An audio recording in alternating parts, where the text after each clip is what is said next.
Alex Wallace here, just basically chilling at my house. I wanted to put together this video so you never actually have to try this, or this might inspire you to try this, but I'm gonna go over what happened when I squatted 100 days in a row. So we all know the old adage about, oh, you need to lift and then take 7 days off or you're never gonna grow, right? The bro split, we've all seen it. Chest day, leg day, back day, arm day, shoulder day, arm day again. We've all heard that, but I broke the sacred code and I squatted every single day for 100 days straight. And what happened? And that's exactly what I'm gonna go over right now. First, let me talk about why I did this. Right? Like, why would I ever think to squat 100 days in a row? No, I'm not a masochist, but I did want to grow my squat.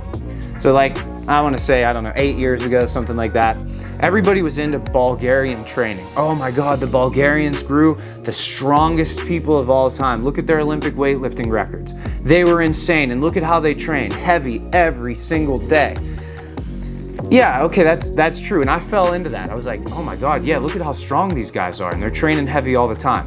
I don't want to make this a refutation of Bulgarian training, but I will say that I think there was a selection bias there, right? If you made it to the Olympic Training Center in Bulgaria, you were among the absolute genetic elite. So I'm sure there was a lot of things that they could do that normal guys like me and probably like you could not get away with. But Bulgarian training was popularized. There was like a little blip of it again in the United States like 8 years ago. And I figured, yeah, these guys got super strong. I want to get super strong. I'm gonna train Bulgarian style, specifically in my squat. Now my squat was pretty good at the time. I think I weighed like 182, and my squat was around 420, 430, something like that. But it kind of plateaued. It got stuck there and I was getting frustrated. So I figured, all right, I'm gonna attack it with everything I got. I'm gonna make the squat go up hell or high water. I'm Bulgarian now. That being said, I'm actually Jewish according to 23andMe, but I digress. So this is how I did it. Now we know why I did it. Bulgarian training was popularized again, and I was impatient with my squat. Now, how did I actually do it? What I did is I took a conservative squat max. So, you know, let's say I could actually squat 440. I started my programming pretending that I could squat 405. So what I did is I had a programmed daily maximum and a programmed daily minimum. Okay, so let's say, to make the math easy, it was a 10% spread. Let's say my daily max was 405. Let's say my daily min was 365, so about a 10% spread right there. I would come in every single day, I'd warm up, and then I'd hit at least my daily minimum. If the daily minimum moved really well, then what I did is I just went for another set, right? So I would do one peak set every single workout after I would warm up. So let's say I'd come in and I'd hit 365, smoked it. It was super easy. Well, then I might go 385, or I might just feel really good and go to 405. That's how I set it up, and how I progressed was as soon as I could hit my daily maximum, I bumped everything up by 5 pounds. So my daily minimum and my daily maximum went up by 5 pounds. So everything just shifted up in unison. So I started off with a 10% spread and just basically went up when I could reliably and cleanly hit my daily maximum. And I did this literally every single day for over 3 months. And let me be clear, that's all I did for legs. I didn't deadlift, I didn't do leg curls, I didn't do calf raises. I literally came into the gym and just hit one peak set of squat, stripped off the weight, and then I'd do something else. My upper body training was roughly the same. I think I was doing, I wasn't doing a bro split, but I was doing like a push-pull type of workout. But I would go in and first thing I would do is squat every single day. All right, before I go any further, look, do me a favor. I'm committed to growing this channel. Like this video. If you like the video, check out some of the other videos, subscribe to the channel, and just try to spread the word, man. We're committed to putting out good content. We're committed to it. So help us out, subscribe to the channel, and like this video. Now that we know why I did it, now that we know how I did it, let's talk about the results. In terms of strength progression, there's no denying that my squat went up.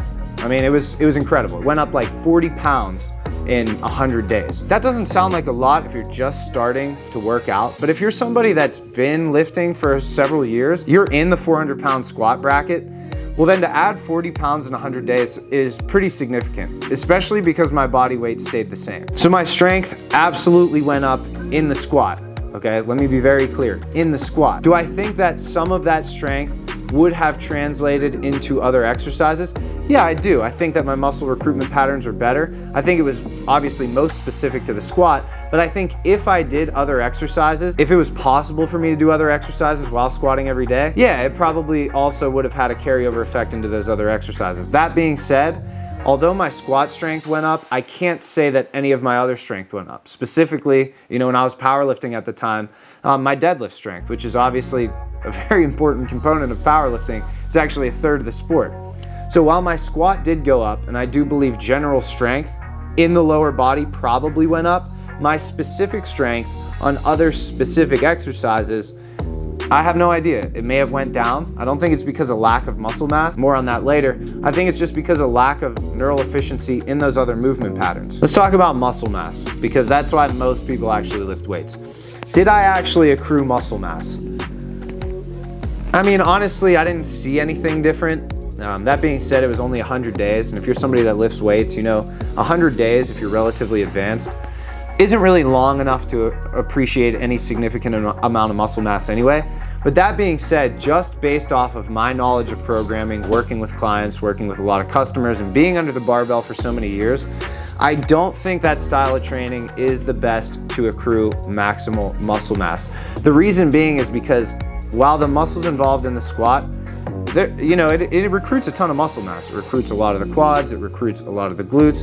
I do find that having a varied approach to exercises around a specific, especially a large muscle group like legs, even though that encompasses a lot, I do believe it's best achieved through several exercises.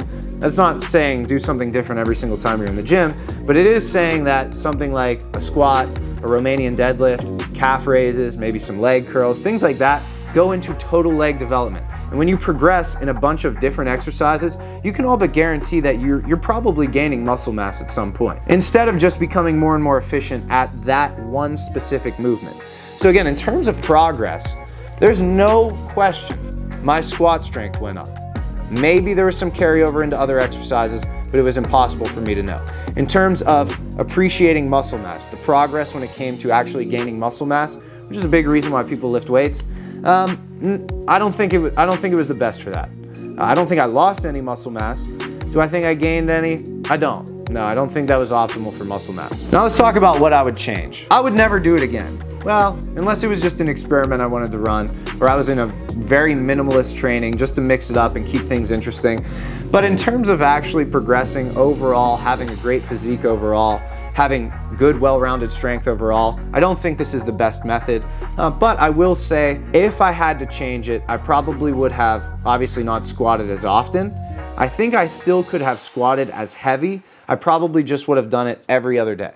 So how I would change the squat everyday program is I would basically do 3 or 4 days a week of squatting, one, again, daily max and daily minimum, and then I would do other exercises to basically complement that. So let's say Monday I'd come in, I'd hit my one working rep of squat, then I might do things like leg curls and calf raises. Tuesday, I wouldn't do anything for my lower body. I might do something like, you know, upper body, push workout, bench, shoulder press. Then Wednesday, I'd come in, I'd hit my daily squat rep, and then I would do something like, I don't know, Romanian deadlifts. And I would just continue that program.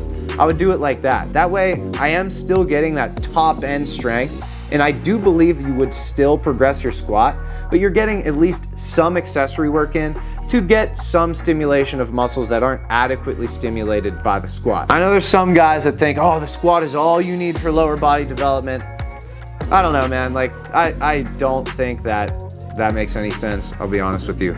I've been working with people for a long time. If all I had to do was have them squat, that's all I would have them do. But I'm here to tell you that, at least anecdotally, it seems like lunges have a great place in a program. I do believe direct hamstring work, specifically on a glute ham device, glute ham raise, that absolutely has a place in a program, especially if you're an athlete. And then obviously calves, you get some calf work in. Who doesn't want to have great calves, right? So again, that's how I would change it. I would do it less often. I'd still hit that heavy, hard set to get better at actually hitting 1 rep maxes, but I would add some accessory work in, and I would just do it every other day. That being said, would I try this on a different exercise?